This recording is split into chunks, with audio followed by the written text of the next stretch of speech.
coming to you live from St. Michael's Church in Redbank, New Jersey. It's the 10 Point Podcast.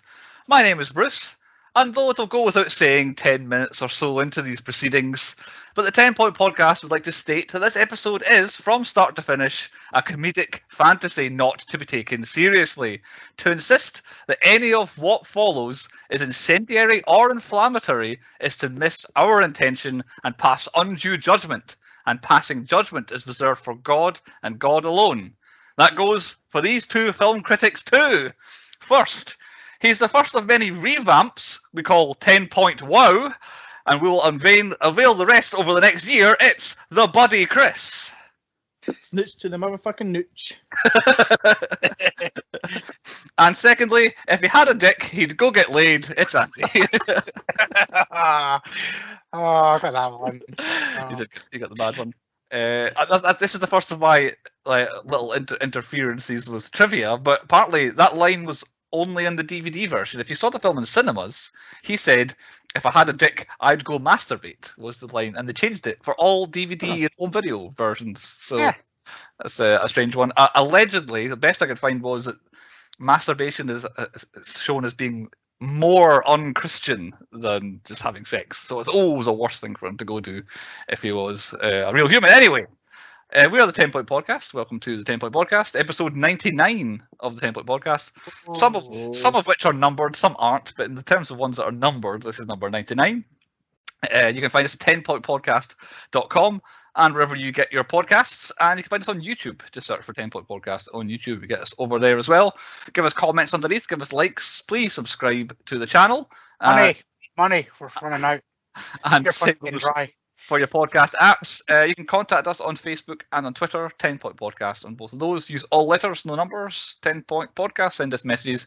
We're coming up on a new season, so we want to hear what you think you would like to see in the new season, as well as films, as well as recommendations. Do you know what I want to see? What do you want to see? I want to see Ryan Reynolds sponsor us with aviation gin. Just saying. So if Ryan Reynolds is listening, give us some aviation gin. And if he's not, can his people just make him aware that we would like to? If not, we'll wreck some t-shirts and stuff like that. We'll do anything. I was actually really close to buying one. It says always sunny in the back. Don't say that. They'll give the want us to buy them. We won't get anything for free. yeah, we had to buy it first. Before we get on to this week's podcast, which I've already talked a little bit about, we better talk what we've seen in the last week. And Andy, you're the one with the brand new kind of fancy thing to talk about. So why don't you tell us what you've seen in the last week? Right, I'm going to try and not spoil this, but maybe slightly disappoint some people on this one. Jurassic World Domination, whatever the fuck it's called. Dominion. Right. So, spoiler-free, spoilery review of this film. So, Bruce said it pre-podcast. Mm-hmm. He was worried that this was going to be very much the last 15 minutes of Lost World of Jurassic Park, which is all set in the cities and worlds. Now, I thought that too. Maybe 10, 15 minutes of the film is. The rest of it is not.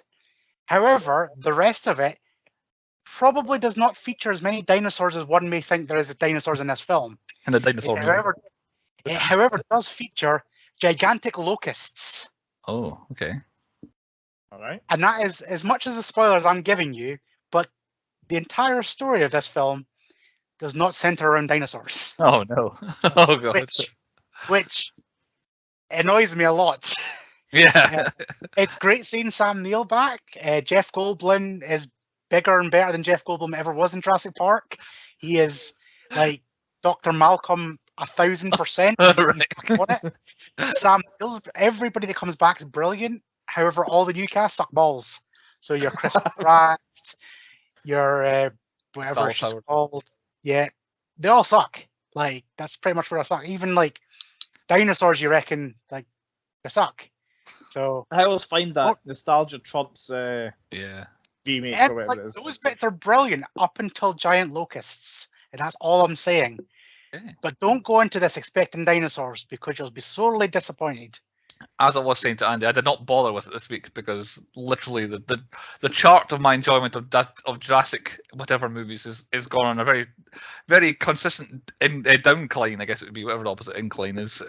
From the very first Jurassic Park was the best, and the most recent Jurassic World was the worst, and they all follow that line. So I didn't really bother. Yep. So I will wait and see it on streaming at some point. I'll tell you what, there is a story there, and it's almost if they just put some dinosaurs in it, tweaked it slightly, it'd be up there. It'd be up in like the top 3 Jurassic Park worlds, but they fucked it.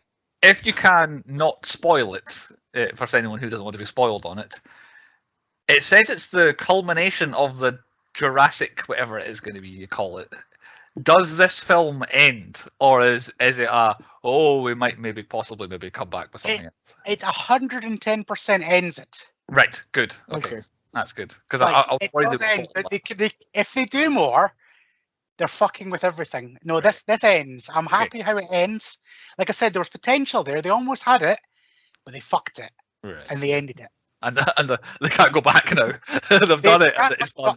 Yeah, they can't unfuck it. They fucked it. And that's how it ends. Well, unless they do the Terminator syndrome and just fucking keep traveling back. Well, time traveling dinosaurs, I'll watch that shit. Yeah, Malcolm invents time travel, and instead of going back 50 million years or whatever to the dinosaurs, he just goes back to 1994. I'll watch that. It'd be so much better than watching this one. What about you, Chris? What have you watched in the last week? I've watched nothing new per se. I've watched like Obi-Wan, and I keep saying Obi-Wan, and Ms. Marvel. Oh, it was all right. I'm all TV as well this week, Chris. So give us any sort of reviews, and I'll chime in as well because I'm no movies this week either. I actually quite like. I know a lot. You are quite up and down with the Obi-Wan series. All over the shop. I quite like it. It has some of the most uninteresting Star Wars stuff and has some really good bits. And this last episode was the pinnacle of that, where it had a very, very good, I'll call it a lightsaber fight, but one person didn't even have a lightsaber for most of it. But there's so much stuff, like, but why? But, all right, I'm spoiler. I just want to know how, they've got one episode. Yeah. Shit up. I don't think they can do it.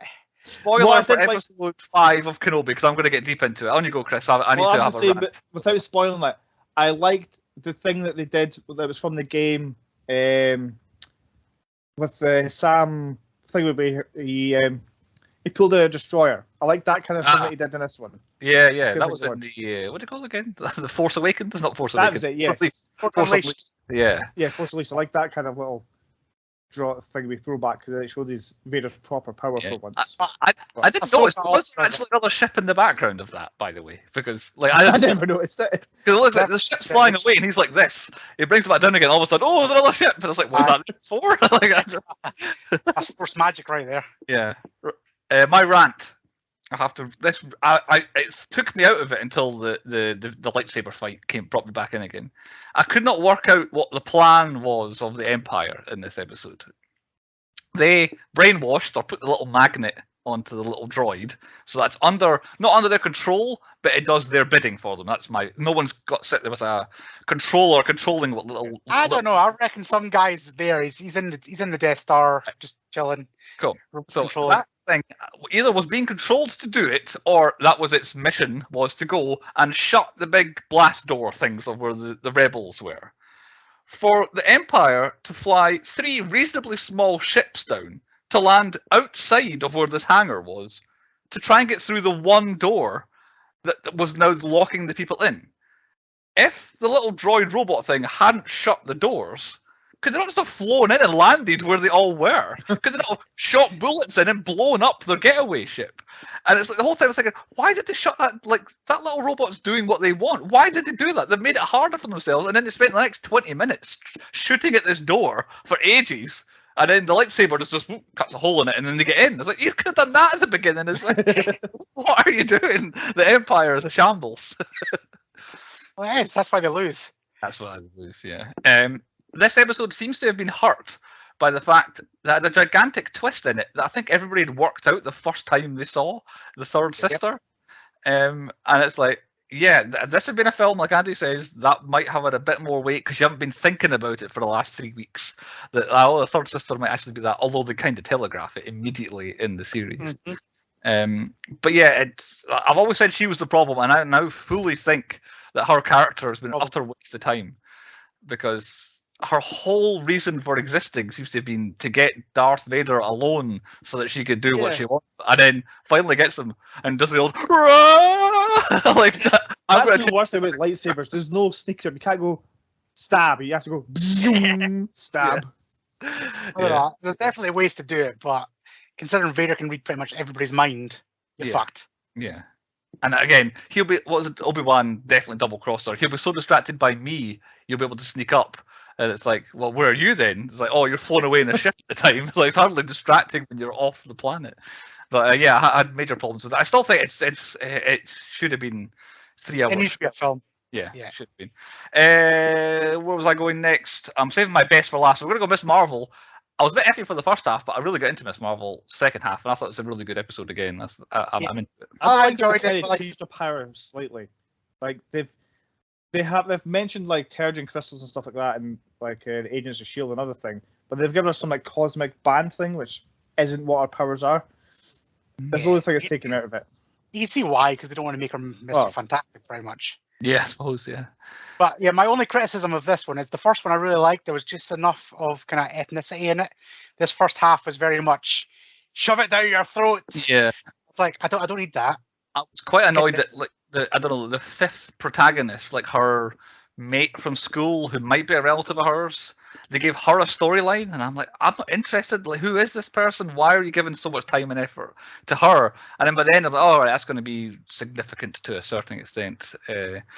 But yeah, I as it got towards the end, I was like, I'm quite happy with the way this episode turned out. I don't need her to show off her superhero powers. And then at that moment, immediately she started showing off her superhero. Like, I quite liked all it was just her training and practicing. Oh, I can deal with that. That's nice. Doesn't need to be this massive set piece at the end of every episode, but they still managed to shoehorn a little set piece in. But quite positive. But I watched episodes 3 and 4 back to back of The Boys this week. I think it is the best show at its best. The Boys is the best TV show around at the moment. Yes. It is. It has the absolute heights. It goes down to kind of ordinary, kind of wasted opportunities, and sometimes a bit of too much exposition. But then it always hits something else and twists, and every character's got reasons for doing things. You always know who everybody is. You always know what everybody wants. You know who's working together and why. And then it has its boys moments where it does things that nothing else can do. Like every episode there's something. Oh, I'd like to have seen that in something else, but this is the only show. I think it was the fourth episode, without spoiling a bit. I forgot about somebody's regenerative powers, and I literally let out a little scream when they got shot. I was like, no! Yeah. And then I remembered that she could do it. Oh, fuck. Mine's his Homelander. What a guy.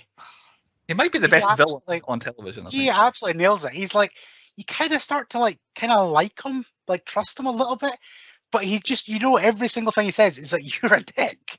You just know. Like, what are you? No, you're a dick. You just know that this soldier boy in this series, however he figures into things, is going to be a massive test for Homelander, and it's like, which way is Soldier Boy going to fall? Is it going to be in favor of Homelander, or is it going to be something that Homelander is not going to like at all? And that's where this is really going to... I can spoiler a spoilery bit for you that I know is 100% not in the comics, and they had to change it because Jensen Ackles refused to do it. Oh, right, okay.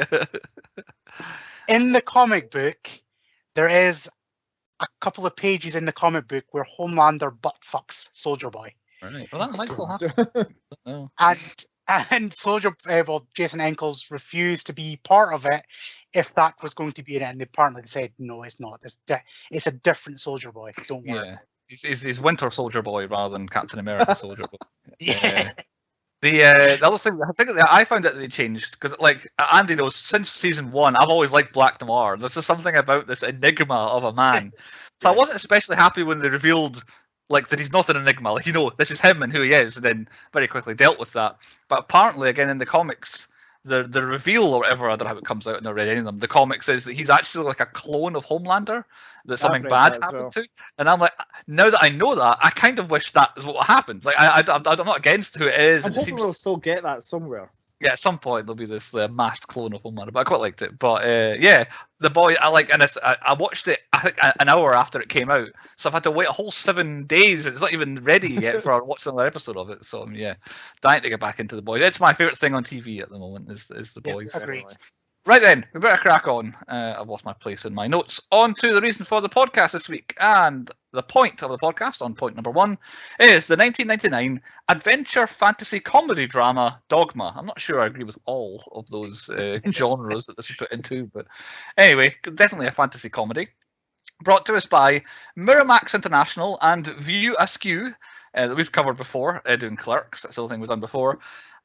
This film is very hard to find.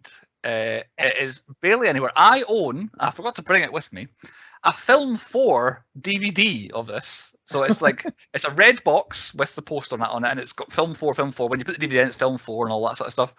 But yeah, I found it. This is not streaming anywhere. It's not broadcast anywhere because it is owned by the Weinstein Company. Like, they own this film, and there's no distribution for it. So well done for watching Dogma, if you're watching along with us. I'm assuming you had the DVD of it if you watched along. But yeah, a hard to find film.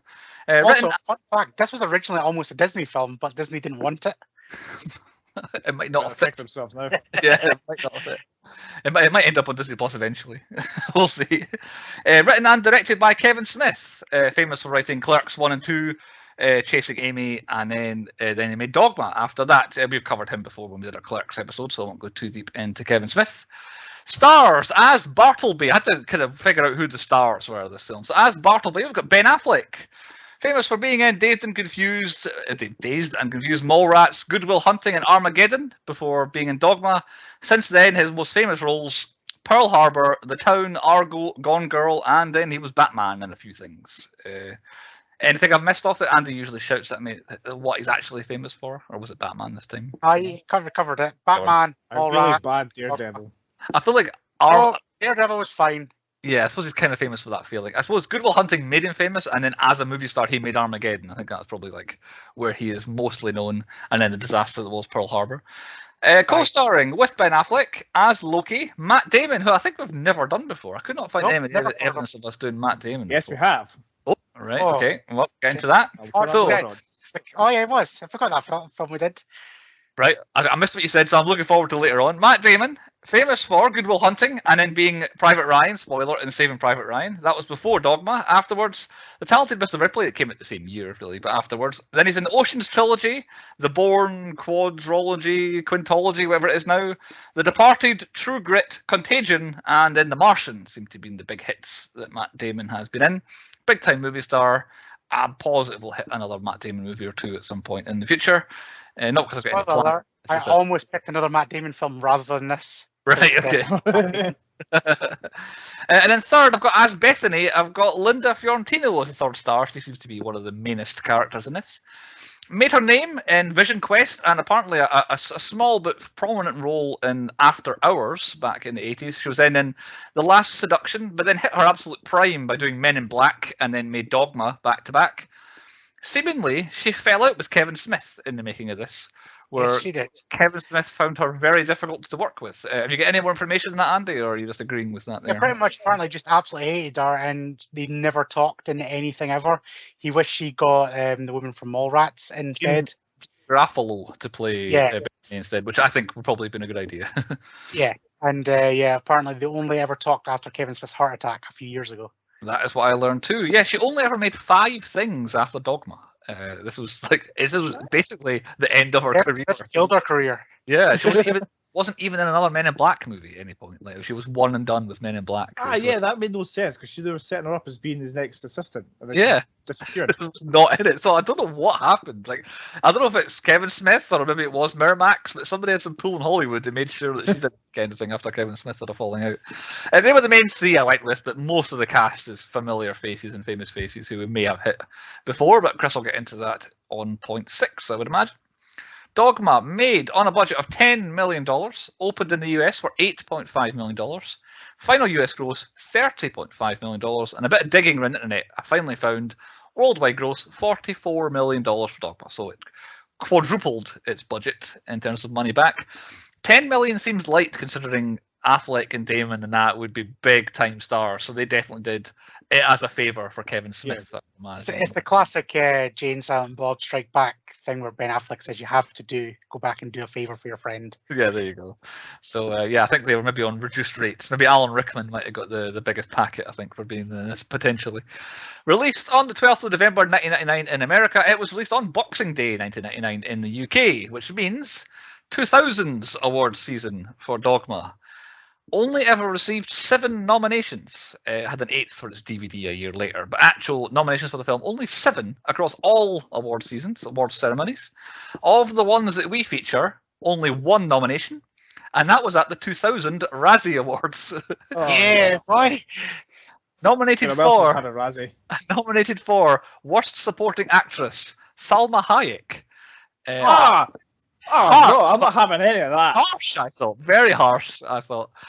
She did lose. She didn't win. She lost to someone who was very, very earned it, I would say. Lost to In the World Is Not Enough, Denise Richards, as one of the worst performances by an actress in a Bond film, which really covers some ground, I would say. So the rest of the nominations, they did not win or lose. When you look at the Razzies, didn't win or lose any awards. So the nominations were 3 of them were for screenplay. 1 was for Best Supporting for Alan Rickman. 1 was for Best Song. That was a song Still by Alanis Morissette, that I'm assuming is the one that plays at the very end of the film. And 1 more nomination. They did not win, but nominated for Musician Who Should Not Be Acting, Alanis Morissette. Did not win because she was the only other nominee in a category at the Golden Schmoes of the year 2000 that Mariah Carey won, the Musician Who Shouldn't Be Acting Award. I'm not even sure which movie she was in. I didn't write it down, but I have no recollection of what film Mariah Carey was in. So yeah, very much overlooked by awards ceremonies was Dogma. Not much to discuss there. Synopsis for the film, brought by Martin, has written us a synopsis here. So Martin says, Dogma goes as follows. An abortion clinic worker with a special heritage, that's like the main twist of the film, 2 unlikely prophets, and Rufus, an unknown 13th apostle, are called upon by Metatron, the voice of God and God's personal assistant, to stop 2 angels that were cast out of heaven from knowingly erasing all of God's work by restoring their souls by entering a church and celebrating it Jubilee, brackets, meaning a church that has been open for over 100 years or more. That was all one sentence that didn't make any sense. That's not relevant to the story at all. Yes. Forgiveness, spelt wrong, of one's soul by passing through an archway of a church that is celebrating its Jubilee is a part of the Catholic dogma.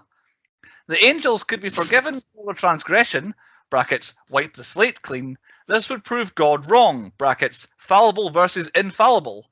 To prove God wrong would negate existence. Thank you for clearing that up, Martin. That's what the film is about. Robert. I think Claudio, whose first language is not English, would write a more understandable synopsis. But thank you, anyway. Who picked the film? It was Andy. Andy, why did you pick Dogma? Why not, is the question. Why not? Because originally I was going to, like, Chris started the whole Kevin Smith thing. I was going to pick Clerks, but he picked Clerks, and I was like, do I go down the route of doing it in order? Do I go Mallrats? I was like, I do like Mallrats. However, I don't know why, but I had a hankering for Matt Damon. I've not watched a Matt Damon film in a while. And it was a toss-up between this or something else I'm keeping for something special. Good. So I decided on this because it fitted my theme, because I met Kevin Smith and Jason Mewes multiple times. I've met both as well. Like I vividly remember Jason Mewes just randomly giving out free autographs at a hotel at a convention we once worked at. Exactly, he's brilliant.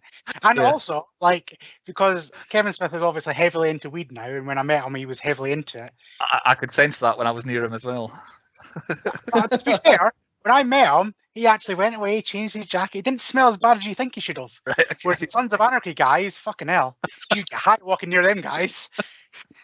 Yeah, I remember once following Kevin Smith in a staircase at a convention, and yes, I knew where he was heading to.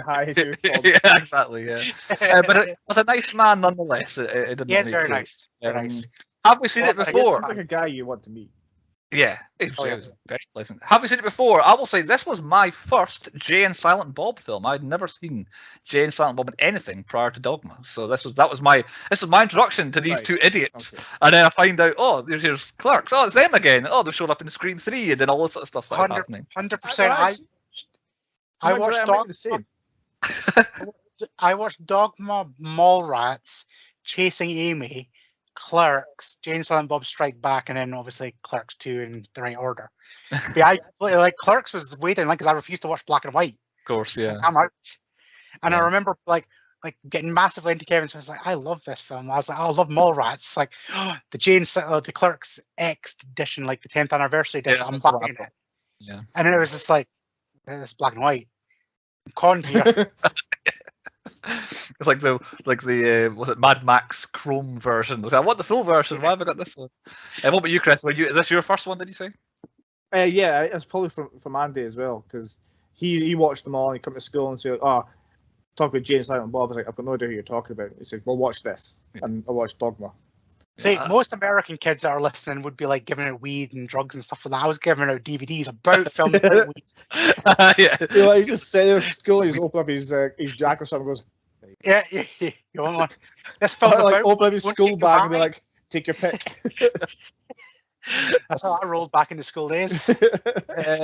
So what channel? I've got Film 4 because my DVD is a Film 4 DVD, so I'm assuming Film. Channel 4, Film 4, yeah, definitely. Actually, it's none of them because it's unbroadcastable. Seemingly. Oh, going back, this would have been a video at the garage. 100% would I would have seen this from. Especially because it's a 99 film, so about 2000s where it'd be coming out. So yeah, that's bang an hour sort of. We'd be, 15, 14, 13 around that sort of time. So it's perfect for us. Which version did we watch? We watched the DVD version, I would imagine. So there is a difference between it and the UK cinema version. It altered one line of dialogue, and that meant that they could get a 15 rather than 18. I don't know if it was the aforementioned masturbation line or not, but apparently the first cut of the film, it was an 18, so they had to change one line, and then the BBFC were like, okay, that's 15 billion, sent out. So that's really the only different version there is of this film. The whole rating thing's bullshit. I know, it's so weird. Okay, on to point 2 then. Point 2 is the high points. What the best bits and things of the film were. Andy selected it, so he gets to go first and give us our high points. So I know you like a start, like it's got lots of text, you use it for our intro and stuff like that. However, for me, I actually didn't like the start. It's like, what am I watching here? And it's just like, what is this weird skatery noise? Like, what is this old guy? It's only the next, like, after all that first the text and all that, it's the next scene. It's suddenly like, okay, I get what it is. But really, for me, it doesn't actually get going until Jay and Silent Bob turn up. I thought you might say that. Yeah. And it is 100%, like, remind me later, best entrance. Snooch to the motherfucking nooch.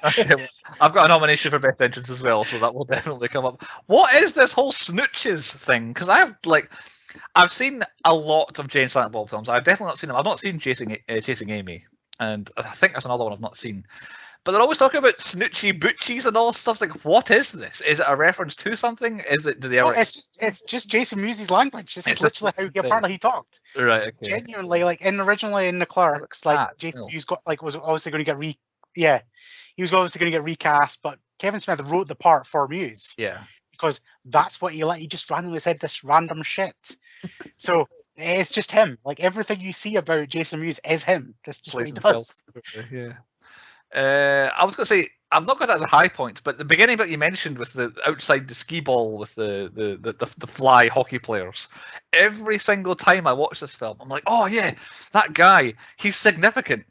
Oh, I can't remember who he is, but that guy who's beating up, he's really important. So this is the point where like this film like it has a bit of genius to the story because I always see a twist coming. Now I have seen this film and it's when you know. It is so fucking obvious all the way through. Yeah, they make sure John Doe, this. But when you watch it at the time, and Chantel has watched this film about 5 or 6 times, every single time she forgets. Yeah. Like, she just forgets the story. She's like, oh, it's him from the start. It's like, yes. Yeah.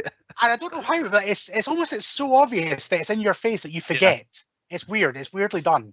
Like, even if they just bring it up, they just mention, like, oh, the Jersey John Doe or something like that. Yeah, really well. He just flips onto something else. Yeah, because it's I've watched it 3 times 3 times, and it's like still every time I'm like, oh yeah.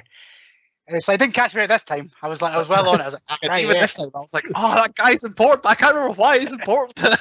Every time. So my first high point, I'm going to double down here. So my first high point is Loki and Bartleby doing the walking and talking through Milwaukee Airport is my first high point. However, that scene. Basically, the high point of this film for me, it's a bit obvious, a bit overstating things. The high point is the writing and the performances in this film. Because this film is just people talking about religion, is what this film is. So little actually kind of happens. Like normally when we do the high points, oh yeah, that bit where there was a shootout, that bit where there was somebody fell to this thing, oh, that big twist there. It's like the first half of this film definitely is just 2 people sitting about religion, 3 people sitting talking about religion. Here's a new person coming in. The group meets this new person. They talk about who they are, and just through how well written, how engrossing Kevin Smith's writing is, it just draws you in. It's like I'm sitting watching an angel talking to a woman in a tequila restaurant, and they're literally just talking about her face, and I'm like, why am I so interested in this? I feel like I would have learned so much at school if it was done like this. Yeah, what the actual angel came to you. No, it's like told about I'd definitely give a shout out to like Jim Douglas, because that's his teaching style. He just talked. And, like this film pretty much helped me get an A in religious, moral, and philosophical studies, because they, like you said, they talk so much, and like it's factual as well. Like they put a spin and joke on it, but ultimately it's facts. They don't it's brilliant. I don't know, facts and religion don't often go well together, but I know what you're saying. It relates to the text correctly. Like they do make actual references that the Bible does and all that. But yeah, it's just for the most part the performances. Ben Affleck, Matt Damon, give them 10 minutes worth of words to talk at each other, and it's always good. Like I don't know what it is about the 2 of them could just make engrossing cinema, and them just walking through talking about basically explaining who they are and why they're doing and what they're going to do, and I'm like, oh, this is really good and all that. It's just them walking through an airport. It's amazing. It's what I actually enjoy about this film is like kind of expand is every single person you kind of connect straight away because they have their own kind of monologue or somebody talks about them, so instantly you know like Bartleby, you know Loki, you know Beth, you actually get all the character names fairly quick because they have these 5-10 minute monologues about themselves. Yeah. And that's me for basically the film. I do have a couple of I have a couple of high points, but Chris, why don't you give us another one? Mine's is my man behind me, Alan Rickman. His appearance in Bethany's bedroom. Yeah, is quite funny. Sorry to interrupt, but I don't often for this podcast. I always watch them with my headphones on, which is not always an experience I've had before. I've never heard the kind of like oof at the beginning of that scene. I don't know if you guys like he falls. Trips up and something. On his way in to do his big entrance, he kind of must stumble. That's what kind of makes her wake up, and then all of a sudden the pyro goes off, and he's like, ah. I'd never heard that before. For me, I think apart from Jason Mewes, Alan Rickman's the film steal in this. Like anytime he's in, it's just funny. It's just him being like dry and he's just like one of the best things in the film. Jason Mewes has the reputation and usually the character of the guy who talks non-stop. But Alan Rickman, if he's in this film, he is talking, and he talks about monologues. Alan Rickman's part is maybe the 5th most on screen, and he talks as much as everybody else combined, and that's including a film that's got Ben Affleck in it as well. But that's why it works, because he's the voice of God. He's the Metatron. Yeah, he's just downloading information. It's another way. He's a great guy to tell you something. He should do instructional videos on everything, Alan Rickman. It's like you would understand it. But yeah, he's permanently talking whenever he's on screen, and that, again, it's downloading the Bible to you. And also that fun fact where Jason Mewes like panicked and remembered every single person's line because of what press Alan Rickman. He was shitting himself because he's like, oh my god, we actually have a proper actor here. I don't want to look stupid. And then Kevin Smith pulled him to the side and said, don't be stupid. And so he remembered everybody's lines. So anybody that got stuck on set, like forgot their lines, Matt Damon, anybody, Jason Mewes just shouted out their lines. He memorized the entire script. Since we're talking about him, I'll just go straight into their heroic entrance has got to be like the best entrance in a film. It's one of my favorites. It's just like helping somebody that's at an abortion clinic, and it's just like you don't see anything. You don't need to see anything either. Normally you'd see them like flying around. You just hear it, and then it's like, what's going on? And especially like never seen this film like ever.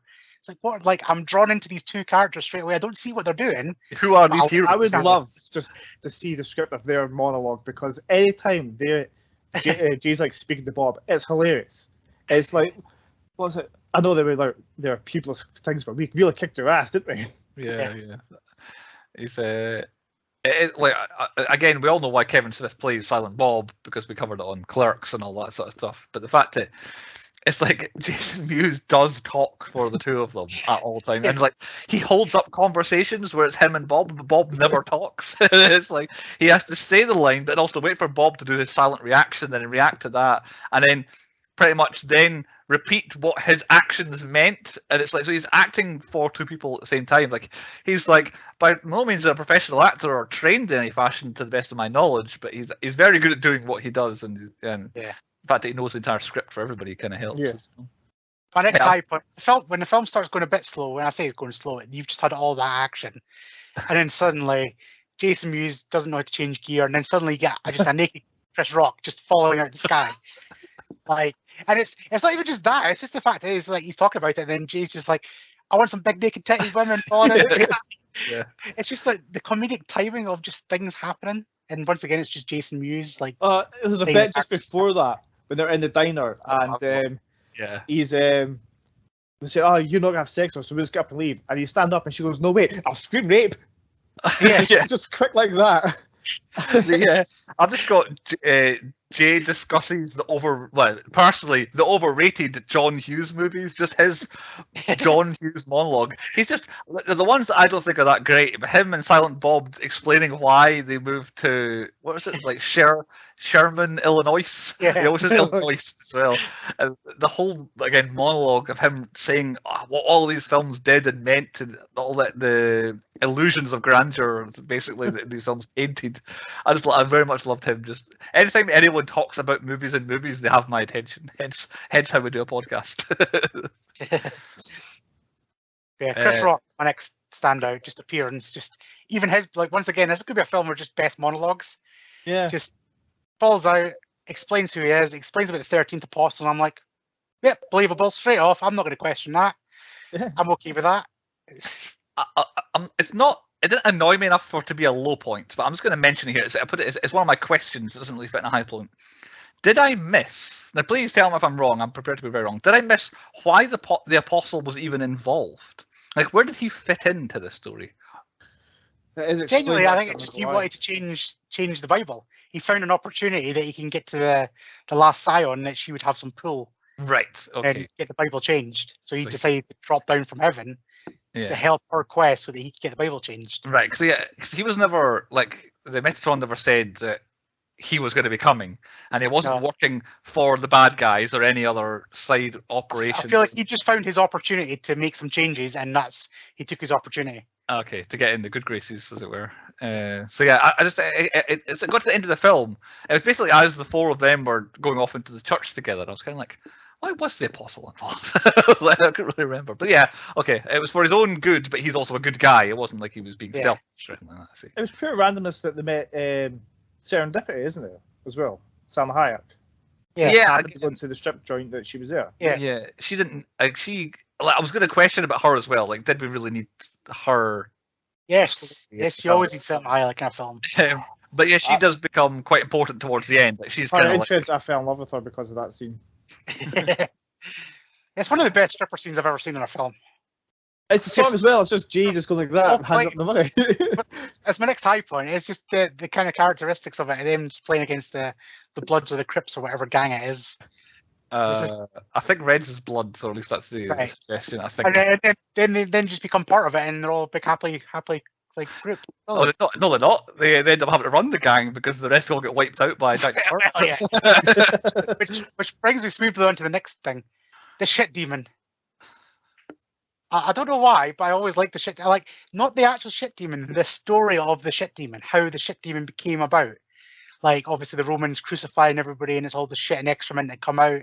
I love the explanation of, that makes sense. That's how a shit demon would come about. I'm okay with that. Did I miss that? Yes, you did, Chris. You're probably still looking at Salma Hayek. She does a big explaining on it. She does a monologue as well. You'd be surprised to hear. But she Everybody appears. does a monologue. She talks forever. She's another one. Like, she's in about 3 scenes, and for 2 of them, she just talks permanently, like the whole way through it. My next high point I've got, I'm not sure where we are in terms of the film and all that, but I've just got, I actually just, little things on rewatches really crack me up. And this one was either Loki or Matt Damon. I don't know if it was in character, I don't know if he was doing it intentionally or if it was a funny one.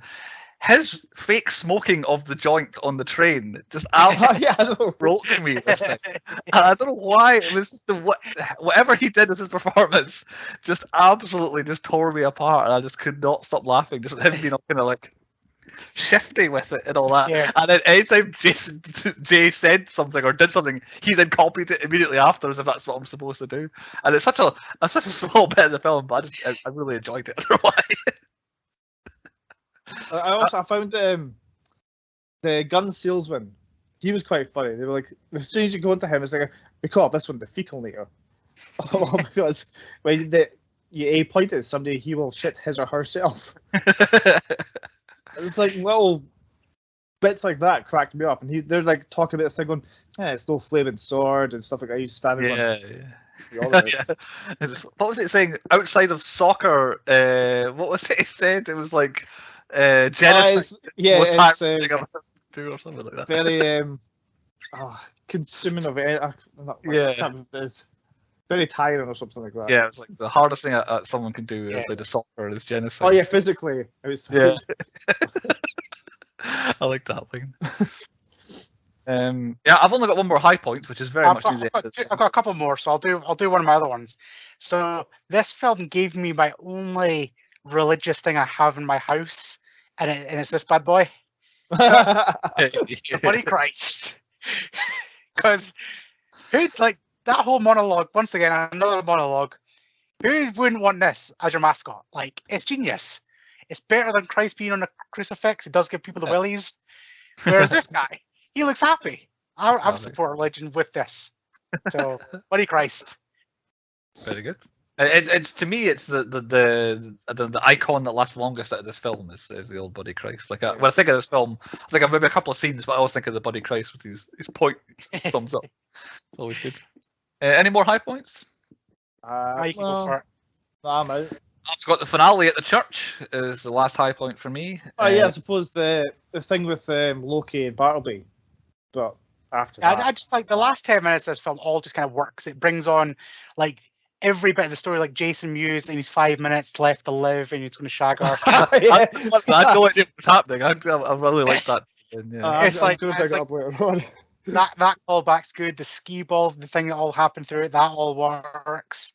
And then finally get to see God when God starts going from him to her, and then finally it's just Alanis Morissette. Yeah. It's a combination of like this is what the film's leading up to. Yeah. And action and killing. I quite like the Loki turn at the end as well, where he becomes human, therefore he gets drunk and he becomes a bit more, I don't know, reasonable, regretful for what they're doing and all that. Whereas Bartleby's still got his wings, therefore he's just dropping people and all that. Him getting his wing shot off by the Uzi is a bit iffy. I'm like, and the fact that that shot for way too long. Yeah, Serendipity knew it was going to happen. She's like, no. I was like, how did you know he was going to? But anyway, I thought that the actual, like I say, the final bit of the film's good, and I've got a couple of questions that'll come up later on about it. But yeah, the ending of the film I think is good, and it pays off. And I do like a film where it's like different people all coming together, and they all get to the place at the end, and here's the culmination of that. If that's us, I'll move on to point 3. Which is the low points. What we thought the worst bits and things of the film, where Chris looks like he's ready to let off with one or two. So you start off then. This annoys. I think you probably explained it a little bit, but what annoys me with this entire film is everybody chops and changes God's gender. Yep. Everybody who knows God, like Serendipity, calls God she. Yep. Bartleby and Loki, who have met God, and Alan Rickman, who have met God, call God he. Yes. And then it's fairly obvious. It's a she. He's a she. She takes a feminine form at the end of the film. Yes. So I think that's was God the original hermaphrodite? Well, it could be, but I think it's more like it depends on God's human form, because they all talk about God going like go skee balling every Thursday or whatever. Yeah. So I think it just depends on what body that she takes. It's like he whatever God was inside a guy when he was being. It wasn't like that wasn't all God. That was just God being inside an old man. So was God actually looking like Alanis Morissette, or was God inside the body of someone who looked like Alanis Morissette at the end? I'm not sure where we lie, because unless she was already in the church and then God zapped into her body and came out, or that actually could be what she looks like. But yeah, well, to Chris's point, they establish in the film to a certain extent that she is a woman, and Salma Hayek explains why she's a woman. Then I cut to another scene, and they're back to calling God he again. It's like, but you know God. Why are you calling God a he? And it's like, Alan Rickman is the voice of God, yet he's calling God he. Yeah, like they could even have called God she the whole way through. Everyone calling God she. Because you could be that's quite interesting. That's quite different, and it's more of a surprise when it turns out that the old man at the beginning was God. Like that's more of a surprise, is it not that way? So it's kind of annoying, but. That's not the only thing, but it was like it really annoyed me that people who knew and met God didn't get the gender right and stuff like that. That was the only thing. But it might be like it's a strange comparison to make, but it might be like Captain Marvel, if you even remember Captain Marvel, where the Supreme Intelligence is just everybody sees a different person when you see the Supreme Intelligence. Maybe it's something when you see God, you see a different person. You see yourself. Movie within the movie right there. Yeah, there you go. So I've very few low points. I'm going to hit on one very quickly. The strip club was a low point for me. Both you guys have both separately said how it was a high point. The podcast is wanting to finish it because they disagree with them. Right. It's unnecessary how long it goes on for. Like, it's just bouncing backwards and forwards, and we're going $1 extra, $1 extra. It's like, and it just keeps on going. It goes on so long. I don't mind her monologue explaining her bit of the film, but then the shit demon fight is also a bit rubbish, and also why a giant shit demon? Why at this point is Azazel sending this weird demon to come and get them? And it's an extra chunk of the film. This would have been a nice, swift hour and 30-minute comedy if they'd just taken that kind of chunk out and maybe put Salma Hayek's appearance somewhere else, maybe showing up earlier. Oh, definitely need But my other low point. The strip club, I didn't need the poop monster. I thought. Yeah. Okay. Was that the same place or was it in the pub? Anyway, either way, that portion I wasn't desperate for. Yeah. So my major low point is, but the only one I've got left. The more Bethany, the less interesting this film is. I do not like her at all. I was already not rating Linda Fiorentino in this film, thinking she's a bit iffy. Her in the finale, where they walk up and all the dead bodies everywhere, and she's like, "Oh," and then covers her face and turns around and goes, "Oh," and puts her face in someone else's chest. I'm like, grow up. You've been like shit monster fighting. There's been dead. You've already seen dead people in the film so far. Why is this so bad? But she is basically the main character. She's the human that this film is about. I would much rather have had 75% less her and add that time on to having more Bartleby and Loki. Like to me, they are the main people in this film I want to learn about, and their storyline is where I'm interested. But yeah. I was already hating her, and I found out that Kevin Smith didn't get on well with her, and I'm like, well, I know whose opinion I'm taking in this dispute. Like, her performance was not good enough. My only low point you've not covered is the three skaters. I never they just look weird and yeah. And then just the lack of Azazel. Like, I love Jason Lee. Now, I don't know if I like Jason Lee because of this film, but I feel like he's criminally underused, and I need more Jason Lee. The problem he has is I think he's good, Jason Lee. I enjoy him in things, but because he's so little screen time in this, he really acts the hell out of his part. Like he is going 1000% Jason Lee, which is a wee bit much. Which is a fun fact: is he was originally meant to be Loki, but because he was filming something, he couldn't, and that's why the whole Loki is the god of kind of death in this film, whereas actually Azazel is the god of death, where they just didn't even bother changing the character names. So they just kept the characters who they actually are. Right, okay. Yeah, I saw that as well. So I'm out of low points. Has anybody else got any? I've got a small one. And Bartleby's flying CGI. Like, they could have just kept him off the screen and just dropped bodies here and there, and then had him superhero landing. Yeah. It's still pretty well held up. But it was better than the Blood and Blade, which is always my benchmark for late 90s. Because it's fine when they start lowering down the church. It's the little flying about bit. It was a bit shit. I don't think it looked like it wasn't a real person, but I was fine with it. Like it wasn't like a cardboard cutout floating around there. Like it was all right, but yeah, it wasn't great. And on reflection, is that us then? Is that the low points? Yeah, I think so. Yeah, Let's see where this film's heading. Point 4 is our stats. I've kept track of our usual ones. I don't know if we've got anything extra bonus-wise in this one, but this is one of my specials, so it takes me out of the film a wee bit, but I do have to count the swearing, and Kevin Smith films are hardly easy on me. There are 40 shits in the film, which is a lot for shits. We don't normally get that many. I don't know if this is intentional. I didn't actually cross-reference this with the internet, but Jason Mewes is effing and blinding at God at the end, and then God stops him, and then gives him a little kiss. The last F-bomb that Jason Mewes utters, by my count, is the 99th F-bomb of the film. So I think God actually cuts him off for saying Really? for the 100th time, which I thought was quite good. So my counting says 99 F-bombs in 2 hours. There were 2 explosions. Both were doors coming off. One was the ship monster blowing out the door of the bathroom, and the other one was in the in the hospital, where the door of the hospital. Yeah. It was a CGI explosion, you could tell again, but it was an explosion. So 2 explosions all there were. Deaths. 76 is my best count. The bodies outside the church is hard. But does God undo all of the deaths at the end, or just tidy up? I think they tidy up. So she just disposes of all the bodies. I think she just tidies up. I don't think she lets everybody alive again. Right, okay. Because if she's letting everybody be alive and then suddenly she's made Thingy alive and gave her a baby, it's a bit weird. Yeah, it lessens the impact of bringing her back as well. Yeah. So yeah, I thought it's just let's just make everything nice again and let's forget all that happened, rather than let's bring everybody back under the carpet. Yeah, yeah. So it makes a difference. There's about 60, I think, fewer deaths if you brought everybody back. Quotas. Was there a cow in this movie? Yes. Yes. There Golden was. cow. It was. Mubi was in quite a lot of this movie. Like Yes. So Mubi, yes. Goats, not that I could tell. Azazel does have little goat horns, but I don't think he actually was a goat, and we didn't actually see anything else demonic that wise. I would still say the devil, yes, is in this film. He is heavily implied as existing. So to a certain extent, the devil exists here.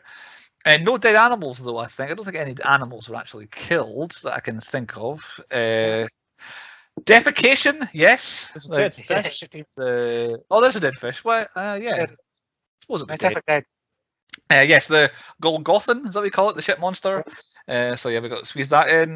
No KKKs or Nazis, though. I thought we might get some sort of inclination there. Although a lot of Chris Rock is insinuating about the racism in the Bible, or whatever you want to call it. And that's it. I don't know any other special bonus ones. Did they say the thing? Did they say dogma in the film? It said dogmatic. They said dogmatic, which I counted. I was like, oh, I'll keep track of that. But he did actually say dogma, did the Metatron. 20 minutes in, he actually says the word dogma in one of his monologues, whichever one it was. But dogma is in fact said, which I was surprised, but I was glad it squeezed in there. Chris, any stats from you? Yeah. God is mentioned 66 times. I was going to go down that route, and I'm glad I didn't, because that's another extra thing I had to count up also. But I only counted God. I didn't count like deity and Lord and all that. I just went God. Yeah. Any others? And there was 2. No, only one non-nut shot. If you know what I mean. Like there was no nuts. No, that'll get you. Yes, very good. Andy, most pornographic scene, if you're still doing it? Selma Hayek. I thought so, yeah. A more direct route this time. Is that us for stats then? As a young lad, brilliant that scene. That's why I don't remember this film. Okay. Well. Point 5. Point 5. The 10-point podcast quiz. I am dreading this because last week I was horrific, and Andy said this one is hard. He can go absolutely anywhere with this. This one is called Dogmatic Law. Oh, fuck, I knew that's exactly where I knew you were going. So this is a quiz which ties into people we've done previously on the podcast.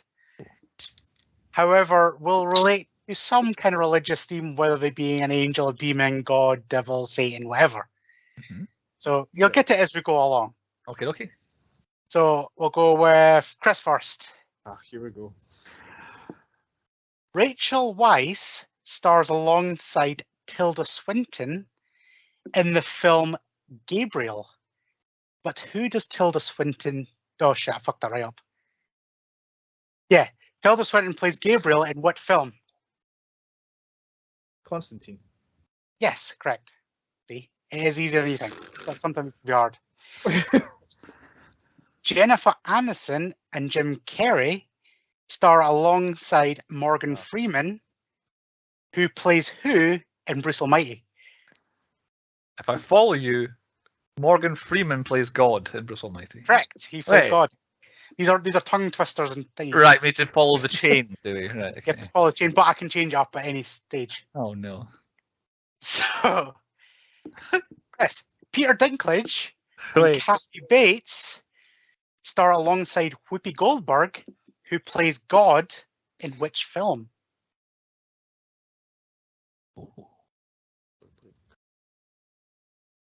And I don't know. I can't think. No idea. It's Bruce. Do you want to have a guess? I'll have a guess. I'm just going to guess like The Waterboy because I know Kathy Bates is in it.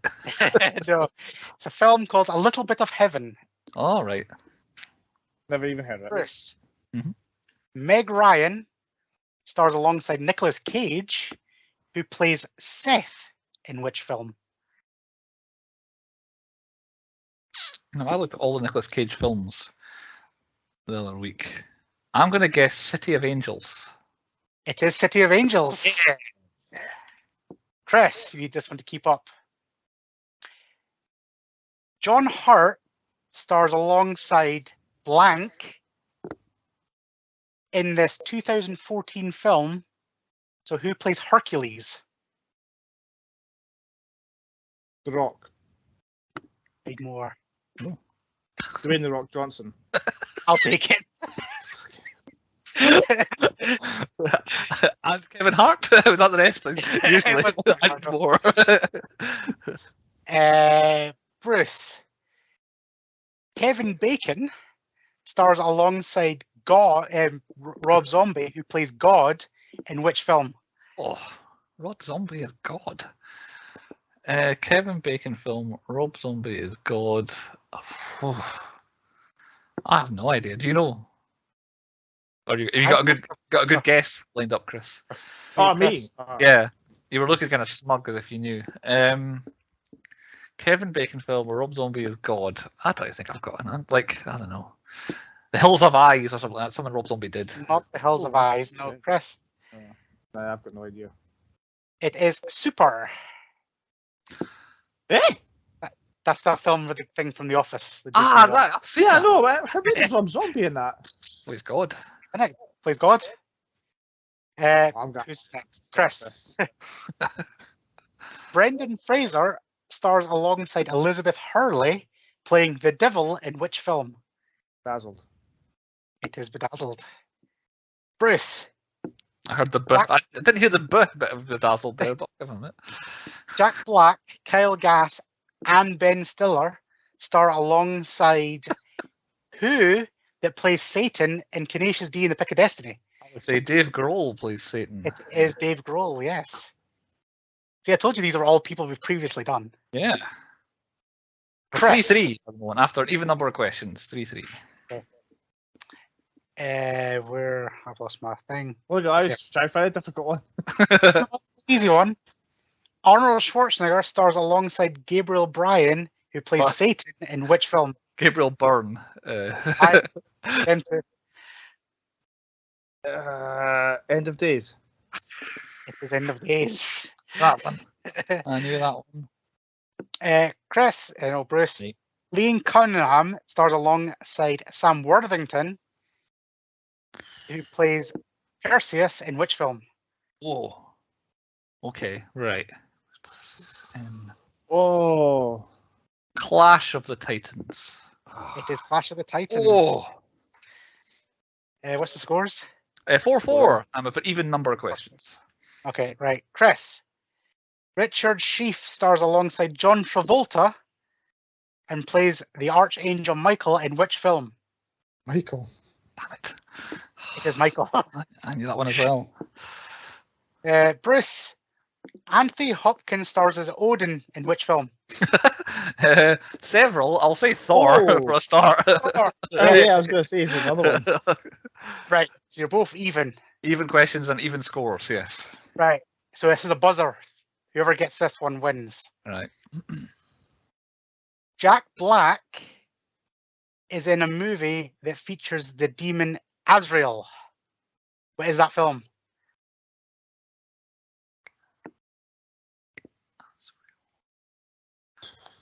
I think I've seen that movie. Jack Black. It came out in 2018. Oh, maybe I've not seen it. It's about a house. It's got a clock in it. It's got what in it? It's got a clock in it. Clocks in the walls. Chris, Yeah, Chris. the house with the clock in the wall. Correct. You win. What? Is that what it's called? Clock in the walls. Yes, it is. What? I've heard of the film, but I had no idea it was like a film like that. So yeah, that was one of them hard quizzes that had to put together all the 10-point podcast universe into films that are Angels and Demons. Very well crafted quiz. Well done, Andy. But as soon as you said clock in the walls, I could not get Stranger Things out of my head, and then I couldn't think of anything else. It was just, it's a school with a clock in the wall. And it's like, no, it's not. That's Stranger Things. But yes, well done, Andy. Some real work put into that one. I liked it, which ties in nicely to point number 6, which is movies within movies. And I know what I'm picking next week, and I'm basically retiring my version of movies within movies with this episode, because I've got one of the most in-depth and longest lists I've ever had for this film. Yeah, so was my universe as well. Yeah, same with you, yeah. I gave up on yours. But anyway, yeah. My next pick's probably not going to do this too much, but I'm going to try and do movies and movies differently from now on, I think. So, for movies within movies, parodies, references, etc. The 10 Commandments, that's the Charlton Heston movie that the Metatron references. The Mighty Ducks, because Jay refers to the skater guys as Mighty Duck Fucks at one point. 16 Candles, The Breakfast Club, Weird Science, Pretty in Pink. That Fuck John Hughes, as Jay called him, made all of those. Star Wars. Jay says, I feel like Han Solo, Chewie, and Ben Kenobi in that fucked up bar. Which, another long moment for me. I actually laughed out loud when he said that. E.T. was mentioned because the two angels had a bet what would be more successful, E.T. or Crush Groove. Ever heard of Crush Groove before? It's spelt with a K, so that made it hard to find. It's a Run DMC movie. As in, DMC play themselves, and it's about setting up, like, it's a drama, like it's not like not a documentary, about them setting up like a record label and all that sort of stuff. So I think it must have done horrifically badly. Is that why he comes off the bus and goes, "Whose house? Run's house." Yeah, that's why he's saying that. Ah, right. Have that bet. Discussion in the bit. Con Air, because Chris Rock appeared from the sky as if he'd been thrown out of a plane. Back off, Kato, is what Chris Rock says to him when he does his ninja moves, what you call it. That's either the Green Hornet or the Pink Panther. I'm not sure. Both of them had a character like Kato that did that sort of stuff. This is one, now, you talk about the Salma Hayek scene. I now say to you, you cannot have seen From Dusk Till Dawn, which came out 3 years before this. That's the Salma Hayek scene that you want to be watching, not this nonsense in here. So From Dusk Till Dawn, because Salma Hayek plays a dancer in that film as well, and has a much better performance than she does in this. So there you go. Home Alone, she had nothing to do with that one. That was the one she had nothing to do with. It was the top 20 earning films of all time. Yeah. The news. Indiana Jones and the Last Crusade. This one was a real earworm for me. I could not work out Silent Bob's no ticket line at the back of the train. I was like, is that what I get this from? Nah, I can't remember it. I'm trying to find it. Oh yeah, it's the Zeppelin in the Last Crusade. So no ticket. The Incredible Hulk. He wouldn't like me when I'm angry. He says at one point. Azazel won't reveal his plan like every other James Bond villain. So like 20 Bond films, whatever it was. Possibly my favourite line, I haven't put it in best line because I couldn't think of one. What the fuck is this, the piano? Why ain't this broad talking? What Jay says about God at the end. So the piano is mentioned. Wax on, wax off is the Karate Kid. I don't know why the Metatron references that at the end, but he does. Karate Kid. She can rebuild you. She has the technology. That's the $6 million man. They mentioned the quick stop, so I put Clerks in as well. And then apparently last week's episode, 7, the film we did, apparently 7 is mentioned by name in this film, but I cannot remember No, when. We mentioned John Doe. Pardon? We call the guy John Doe. That's about it. Yeah, I thought it might be that, but that's like John Doe is not a 7 term. It's a international term, you want to call it that. Yeah. But yeah, apparently 7 is mentioned, but I could not find that. There's a whole bunch of other ones. They're literally, apart from 7, the ones that I noticed. Yeah, so much. Jason Mewes is like me, he just talks in references. And what's never not good, I think picking holes in religion for comedic purposes is always good in films. I think whenever people make fun of people's religion, it's always good for a laugh in a film. Although Kevin Smith, I think I watched the same documentary as Andy on the bonus on the DVD, but Kevin Smith is very much a Christian man, and he very much likes his religion, and this is not meant to make fun of Christianity necessarily. It's meant to... I do like that little fact of that he happened to be at one of the protests for this film. Yeah. Everybody can question goes, even the director is against his own film. Very good. But yes, never not good is always good. Chris, the 10-point podcast universe, have at it. There is a ton from Clerks, so I'll rattle through them first.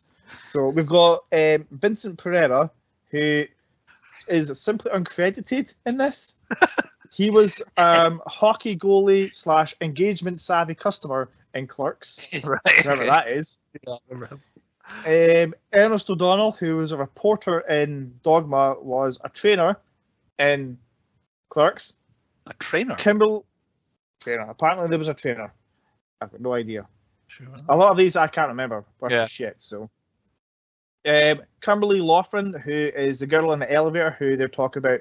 Let's go kill somebody. I think she spits the water out or whatever it is. She was Heather Jones, whoever that is in Clerks. Is that the main one? No. Maybe. I kind of recognize her name. Scott Mosier, who was a smooching seaman. Yep. I don't even recognize half of the people that are in this film, so I don't He know where was they're the one coming on the from. bus. He was kissing the girl on the bus. Ah, right. That was.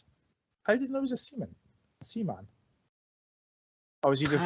it doesn't matter. He was William the Idiot, man-child. He was the angry hockey customer and the angry mourner in Clerks. Bruce is confused. No, I'm looking up who Kimberly Loughran was in Clerks. Oh, right. Jones was. I think she was one of the main two, I think one of the main two women in it, I think. So Walter Flanagan, who was one of the protesters, Yep. he was woolen cap smoker, Eggman, the guy that looked at all the eggs, I remember now, Yeah. offended customer, and the cat admiring bitter customer, whoever Yeah, that was. the cat's taking the shit in the tray on the desk. Jeff Anderson was the gun salesman. He was Randall, obviously. Good old Randall. Brian O'Halloran was the news reporter. He was Dante. I forgot his name. I would Google what his name was. His character in this film was the same surname as Dante does in Clerks, so the implication would be he's a relative, I would say. They both have the surname Hicks in both films, so I don't know the relation. That was his surname. It was. And obviously, Jason Mewes and Kevin Smith. Obviously, Jane Silent Bob. And for the other people, apparently Gwyneth Paltrow is in the airport somewhere in this film. She is. Really? But I couldn't see her. I She's did not know that. can't see her because they cut her out, but she's sitting right next to Ben Affleck because Ben Affleck invited her on set. Right, okay. I did not know that. That's cool. She was obviously last seen last week in 7 as Tracy. We've got Alan Rickman as Megatron, or Metatron, whatever you want to call it. Megatron. What the hell? Is it ever a film? He was the infamous Hans Gruber from Die Hard. Janine Garofalo. She was seen a few episodes ago in Cable Guy as a medieval times waitress. Yes. I forgot who was she in this? Like, his friend. She worked in the His abortion friend. clinic. Yeah. Fortunately. Should have been Bethany. Yeah. Yes. Batfleck, Bartleby, is only making his second appearance. I thought he'd seen a lot more, but last time he was seen as Gone Girl, way back in like season 3 or something. And Matt Damon, the one that stumped Bruce, Yeah. he was in Interstellar. Aye. Oh, we did Interstellar, didn't we? I completely did it. Yeah. Of course it came up. Yeah. Oh my god. I did put that in what he's famous for because I'm like, it kind of spoils it if you say he's in it because it's a good reveal that he's in Interstellar. But of course, I've completely forgot we did that film. That was so long. That was season 1, wasn't it? Bloody hell. That's the first time that's happened. I knew eventually. It nearly happens every week whenever someone was in Star Wars. I'm like, oh god, we did Star Wars, didn't we? Yes. Well done, Chris. I have to go back and check for burbs whenever I forget. Yeah, I got to the third person who I didn't know really who they were, and they were in Clerks. And I was like, I'm not going through the entire Clerks cast here. I'm stopping there. So well done. Have you recast this? I did. Like I totally see myself as Andy and Loki. Myself, Andy, as Loki and Battleby. Like their dynamic is pretty much myself and Andy. Who's who then? I'm Loki. Andy's Battleby. Right. Okay. I see. I'll take it. I will snap. Bruce, I put you, as has been the case for many of these recasters, I put you as the voice of reason, which unfortunately has no penis in this film, is Alan Rickman's Megatron. I'll take Alan Rickman. I'll never turn that down. I went a slightly different route, although I did cast you as Loki again, Chris. So there's definitely something there. I'll take that. I thought I would be very Bartleby. I thought just talking, having a point, and just talking and ranting and complaining seems very much like me, especially on this podcast. I get a bee in my bonnet and I rant about it for a while. But that's because I had to work backwards here, because God is described as, back in the old days, God was vengeful and hot-tempered, and I'm like, there's one person I know that is and hot-tempered. So I thought, Andy kind of has to be God here. At least, so we're going back in the olden days. We're way back when. You're Loki. You're still with the flaming sword. I'm Bartleby whispering in your ear, and Andy's God. I think that's the route I went with it. I'll take it. But yeah, I think we're all happy with whatever we get, since we all went for the angels, basically. Andy, have you done any recasting? So basically, any female actress could play Bethany better than Thingy could. However, my hot take would be replacing Elena Morissette with Morgan Freeman. yeah, oh yeah. Because he is one and only true. It would be wasted though, because you wouldn't be speaking. Yeah, that's a good point. That's funny. But if you read it now, how amazing it would be. You're expecting him to speak, he just goes, burp. Yeah. How did that not blow her mind though? Because she speaks. Burp is a noise. That's a wee noise. We treat. We love puff. Boop.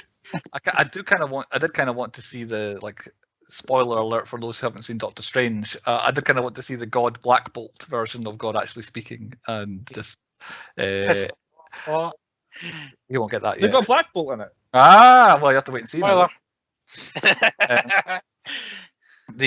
On a point 7 then, Chris's Would You Rather. Chris, have you got technical for us to deal with? I reckon it's going to be something with penises. Yeah, basically, yeah.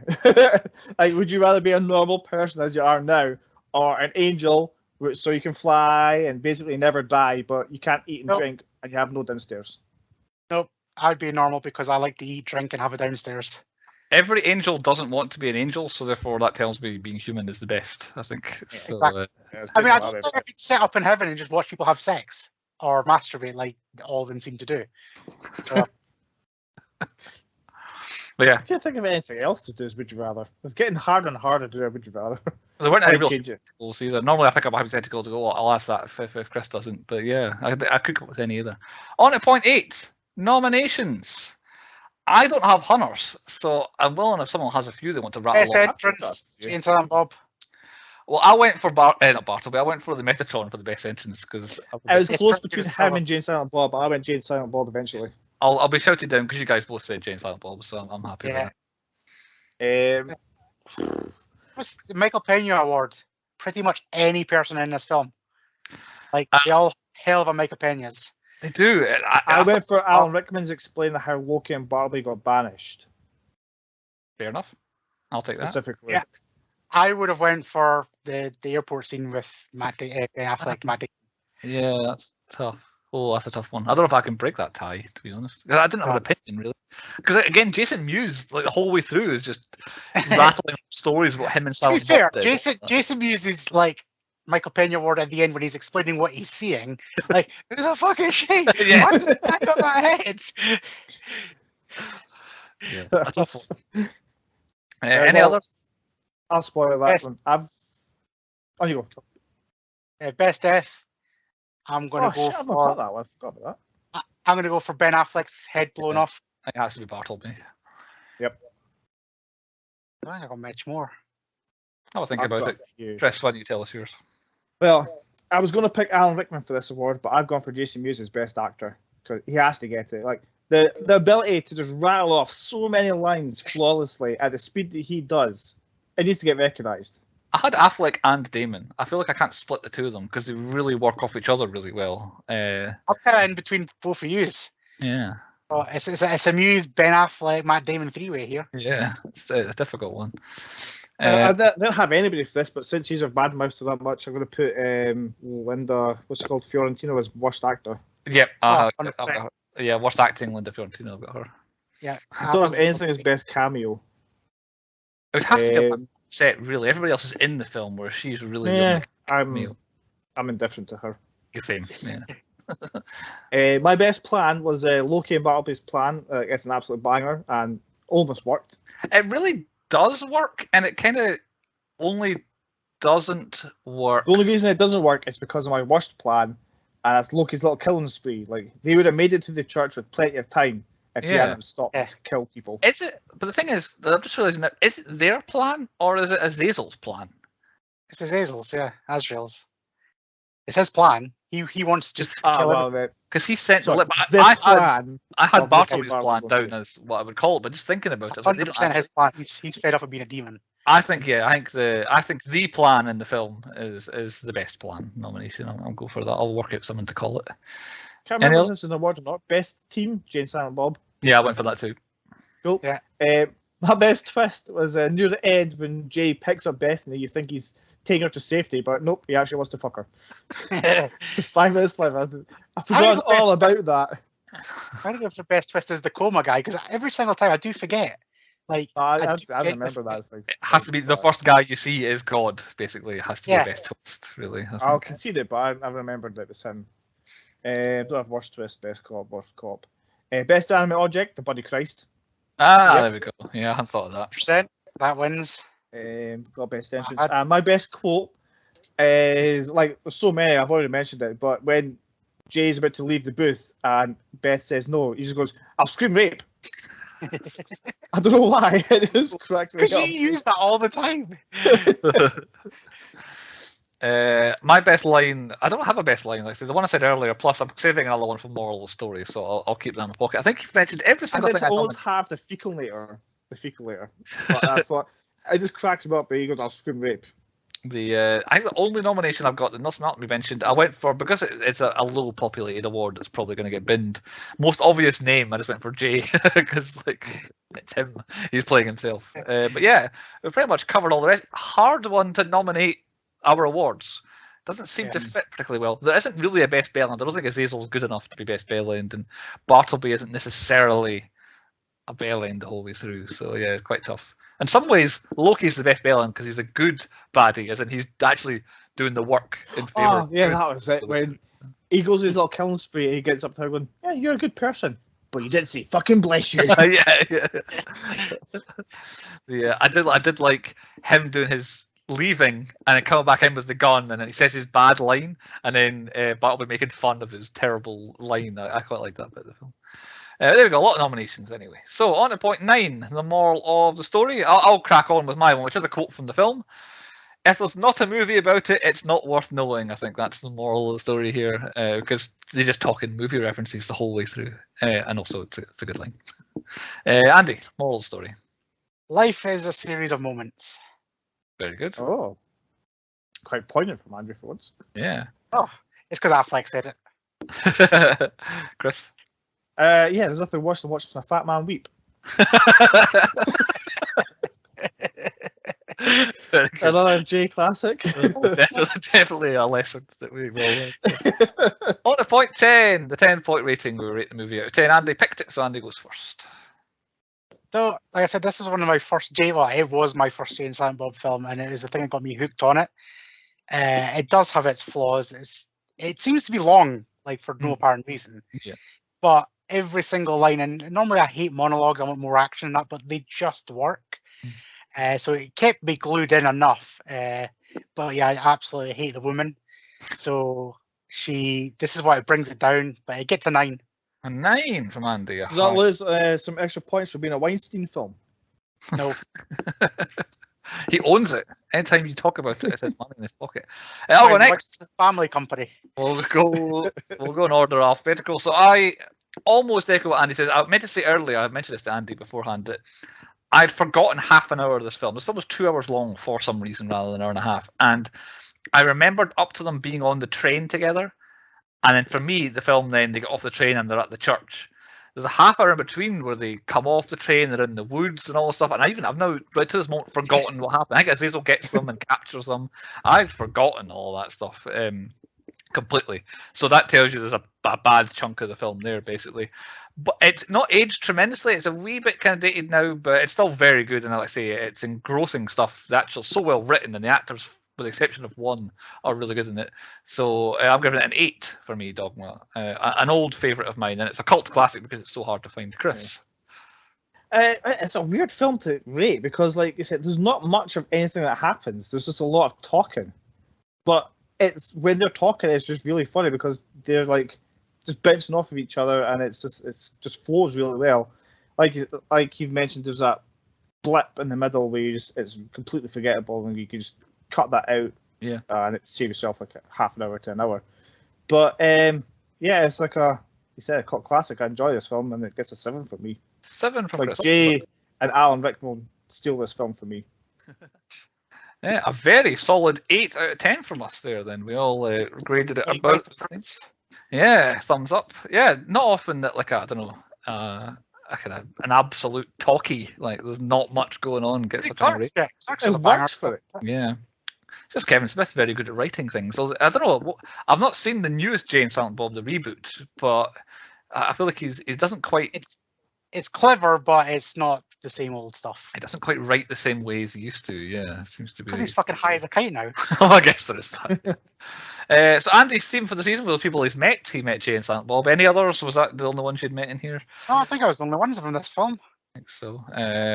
But you've actually, I think we've just about cleaned the whole season with you meeting people from films all the way through. Pretty much. I think 99% of the films have somebody from it. I'll keep an eye out on the pointies to see if we could compile the entire list of people Andy's met. I've definitely seen something from your next pick. Yes, and we'll watch out. Everybody who's been paying attention basically knows what I'm picking next. It's not Train Spotting. My theme for episode 100, and we're coming to one. This is when we started the podcast. I pretty much told Andy that we had to do this for episode 100, so I fit my theme around it. Scotland is just about my theme for the season. It fits into lots of other ones. So it's just about. I got away with it in 20 Days Later. The most Scottish film of all time, Braveheart. It is the film that our nation is most famous for. When you think of Scotland, you think of the Australian actor Mel Gibson with his face painted blue. And that's us. So episode 100, the celebration will be Braveheart. Everybody knew it was coming. And then we can spend the next 7 days thinking about it, and we'll see you next time. For Windows. Yes, exactly. We'll see you next time on the 10 Point Podcast.